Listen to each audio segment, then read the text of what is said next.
Hello students, good afternoon. Students, in last week we have started with our with the teaching of chapter number 1 of a computer. In this of this subject I have given you the introduction that which chapters you are going to learn or you are going to have this year. Now and we also started with the first chapter with the teaching of a first chapter, that is categories of computer and computer languages. Okay, so in this chapter I have explained you that which points we are going to learn, that is categories of computer, some other special computers, computer languages, language translator, working of language translator. So in last week we have started with the first point of of the chapter, that is categories of a computer. So I told you how the computer are categorized, on what basis they are categorized, and which are the types of computer, that is analog computer and a digital computer. So I have differentiated both the points and I explained it to you. Okay, further going with microcomputer, I have explained you there are many forms of microcomputer. From that, the first type of a microcomputer is desktop. I told you that is a personal computer which you can see in our computer lab. That type of computer is called as a desktop computer, okay, on which you are already work. Now the next one is a laptop. You might have seen at your home, or with your friends might be having at their home, or you might have seen a laptop towards me when I was bringing it in a school. Okay, so laptop is also a form of personal computer. वो भी क्या है, एक computer है जिसके ऊपर क्या है, हम काम करते हैं और वो लैपटॉप क्या है, बैटरी के ऊपर चलता है. Laptop does do laptop require continuous electricity? No, it doesn't require continuous electricity. It works on a battery. Once we have to charge it like a mobile, and it lasts for at least 7 to 8 hours. Okay, and does any other things are required for laptop like keyboard and mouse? No, हमें externally keyboard, external mouse, USB keyboard, USB mouse नहीं लगता है laptop को. If we want we can connect them, but there is internal keyboard and internal mouse embedded on a laptop. That is there is a built-in mouse and a keyboard on a laptop. So this also I told you last week. Now going with the further point, that is tablet. What is a tablet? Tablets is also a form of a mobile. बड़ा होता है, mobile से थोड़ी size में बड़ा होता है, but tablet क्या है, it is a mobile, it is a smartphone, it is a smart device जिसे हम ऑपरेट करते हैं by touching with our finger. By touching with our finger tip we can work on a tablet is a small form of laptop which works according to our touch. It has a touch screen and we have to touch on whatever things are there, on whatever application are there, we have to touch with our fingertip over there and we can handle our tablet. Now the first form of computer we have seen, that is a microcomputer. Now next one is a mini computer are the computers which are bigger than a microcomputer जो होते हैं, ये वाले जो micro computer होते हैं, इनसे क्या है, मिनी कंप्यूटर साइज में क्या है, काफ़ी थोड़े से बड़े होते हैं. क्या होते हैं, थोड़े से बड़े होते हैं. एंड दे आर एक्सपेंसिव, वो उन्हें पैसे ज़्यादा लगते हैं. They are costlier and they are more powerful than a mini computer. उनकी जो आउटपुट देने की स्पीड है या जो प्रोसेसिंग स्पीड है, it is more than a micro computer. Okay, now what does mini computer do? What is the advantage of mini computer? What it can do, it can perform many number of tasks. हमने एक application खोला, दूसरा खोला, तीसरा खोला, तो many number of application, number of programs can be run on a mini computer simultaneously. मतलब एक के बाद दूसरा, दूसरे के बाद तीसरा, तीसरे के बाद चौथा, immediately हम परफॉर्म कर सकते हैं उसके ऊपर. So this one is the advantage of a mini computer. Okay, and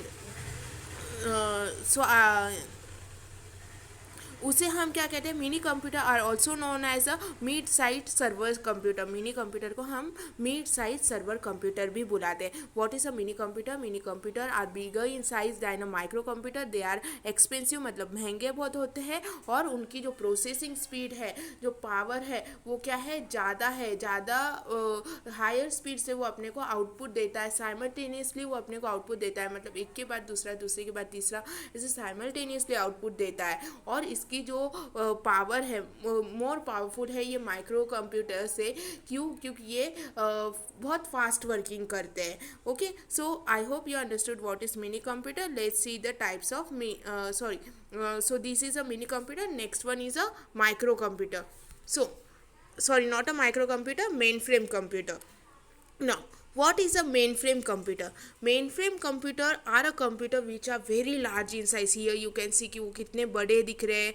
यहाँ पे जो आपको ये ब्लैक ब्लैक दिख रहा है, यहाँ पे here see this one, here you can see that this one in here black black, this one is a screen. ये क्या है? स्क्रीन है।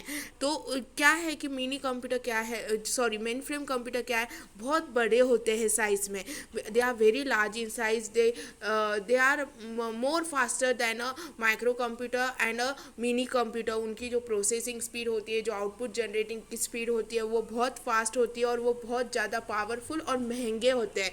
मिनी कंप्यूटर और माइक्रो कंप्यूटर से भी ज़्यादा महंगे कौन से कंप्यूटर होते हैं? Main frame computer. पर मेन फ्रेम कंप्यूटर की साइज़ भी बड़ी होती है और वो क्या है, उनको रखने के लिए स्पेस भी ज़्यादा लगती है।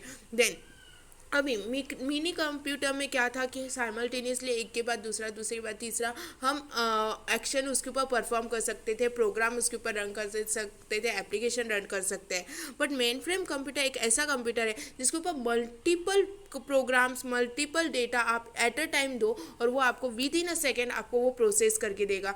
मतलब आपने उसको एडिशन दिया, सब्ट्रैक्शन दिया, आपने कोई फाइल ओपन की, उसको सेव किया, एट अ टाइम आप सब कुछ कर रहे हो उसके ऊपर, तो वो क्या करेगा, आपको इमीडिएट आउटपुट देगा, बहुत फास्ट आपको वो उसका रिजल्ट देगा। फॉर बहुत फास्ट डेटा को क्या करेगा, प्रोसेस करेगा, वो कंप्यूटर के सीपीयू को अंडरस्टैंड करवाएगा और फिर हमें बहुत जल्द से जल्द क्या होगा, उसका आउटपुट मिलेगा। Then where these mainframe computers are used, the mainframe computers are mostly used in big organization, बड़े बड़े कंपनीज होते हैं जैसे कि इसरो है, नासा है, ऐसी बड़ी बड़ी कंपनीज, IBM है, ऐसे बड़े बड़े कंपनीज में ये मेन फ्रेम कंप्यूटर यूज़ किए जाते हैं। इवन जो बैंक्स होते हैं, बैंक्स में अभी कितने सारे लोगों का अकाउंट होता है, तो इतनी सारी इंफॉर्मेशन, इतने सारे लोगों की इंफॉर्मेशन कहीं ना कहीं तो स्टोर करके रखनी होगी। तो ऐसे वक्त पे मेन फ्रेम कंप्यूटर्स होते हैं जिनके ऊपर क्या है, ये सारी इंफॉर्मेशन, बैंक के रिलेटेड इंफॉर्मेशन, बैंक के अकाउंट होल्डर्स के रिलेटेड इंफॉर्मेशन ये मेन फ्रेम कंप्यूटर के ऊपर स्टोर की जाती है।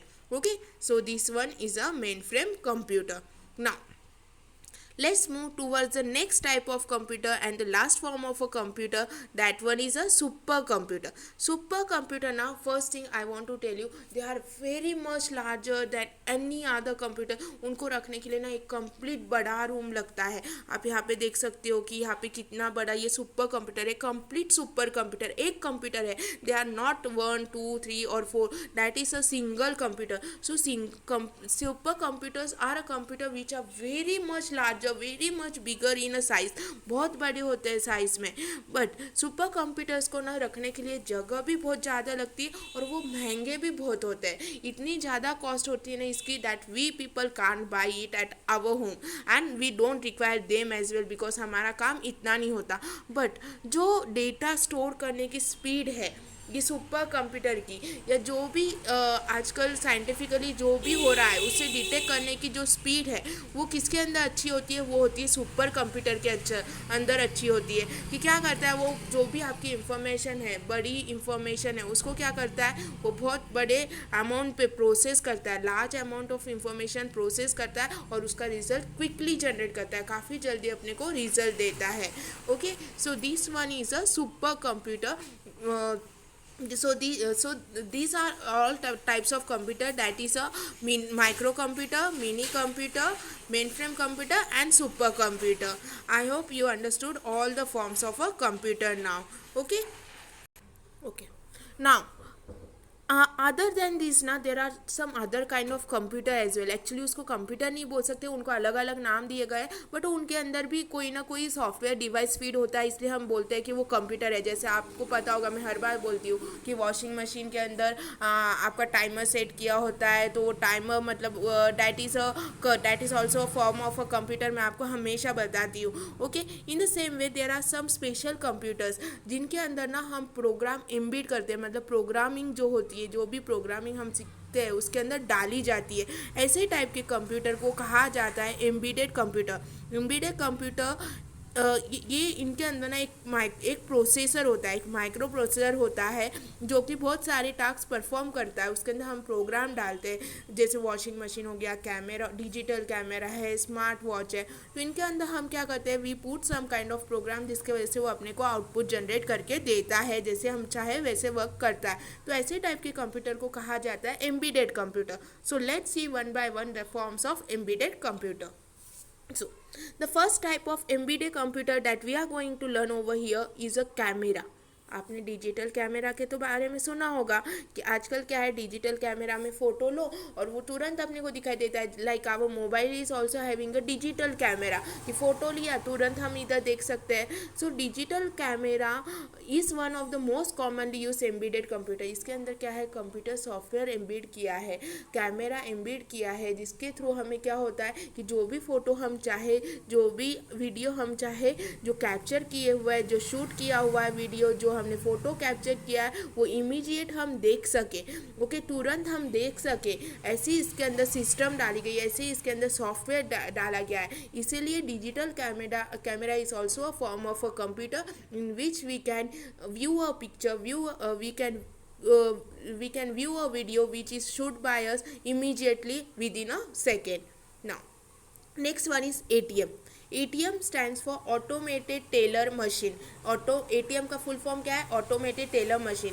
नाउ वर डेज ना every one have visited ATM। आप लोग आपके पेरेंट्स के साथ ATM में जाते होंगे। जब आप आपके पेरेंट्स के साथ ATM में जाते हो तो क्या होता है, आपके पेरेंट्स क्या करते हैं, ATM का कार्ड मशीन के अंदर डालते हैं, कुछ अमाउंट डालते हैं और आपको पैसे मिल जाते हैं। ओके, तो ATM कार्ड ये डायरेक्टली होता है क्या, नहीं, वो भी एक फॉर्म का क्या है, कंप्यूटर है, एम्बेडेड कंप्यूटर है। उसको क्या कहेंगे, एम्बेडेड कंप्यूटर, जिसके अंदर आपका ATM कार्ड, आपके पेरेंट्स ATM कार्ड इंसर्ट करते हैं, उसके ऊपर कुछ इंस्ट्रक्शन आते हैं, वो इंस्ट्रक्शन को टैप करते हैं। इंस्ट्रक्शंस को टैप करने के बाद फिर वो अमाउंट फीड करके मनी विड्रॉ करते हैं, मतलब उसके अंदर से पैसे बाहर निकलते हैं।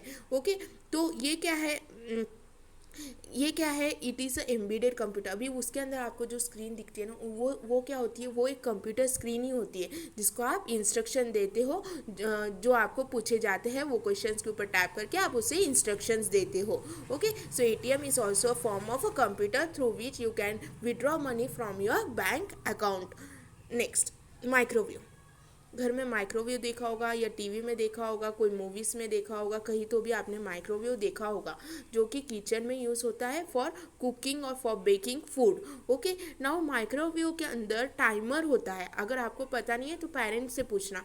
माइक्रोवेव के अंदर ना एक टाइमर होता है, टाइमर सेट करना होता है कि जो फूड हम उसके अंदर पकने के लिए रख रहे हैं, ओके, तो वो कितनी टाइम में वो बन जाना चाहिए। जैसे केक है तो केक को कितनी टाइम लगेगा माइक्रोवेव में बेक होने के लिए, तो वो टाइमर के अकॉर्डिंग सेट करना होता है।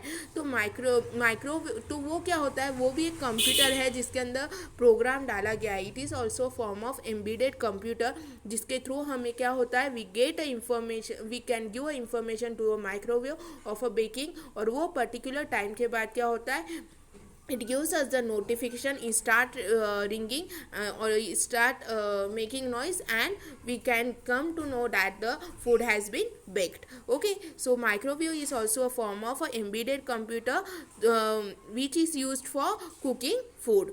So these all are the types of embedded computers. Some other special computers we can say it is a form of embedded computer which we are using nowadays, and everyone might have seen these forms of computer. Now remaining points from this, that is handheld computer, smartphone, PDA and smartwatch, gaming consoles, we will see it in next lecture. Okay, and the remaining of points of a chapter also we will see in next lecture. Okay guys, so I am ending lecture over here. Whatever I have taught you, just go through this video carefully at least 2 to 3 times, so you will understand it in a better way.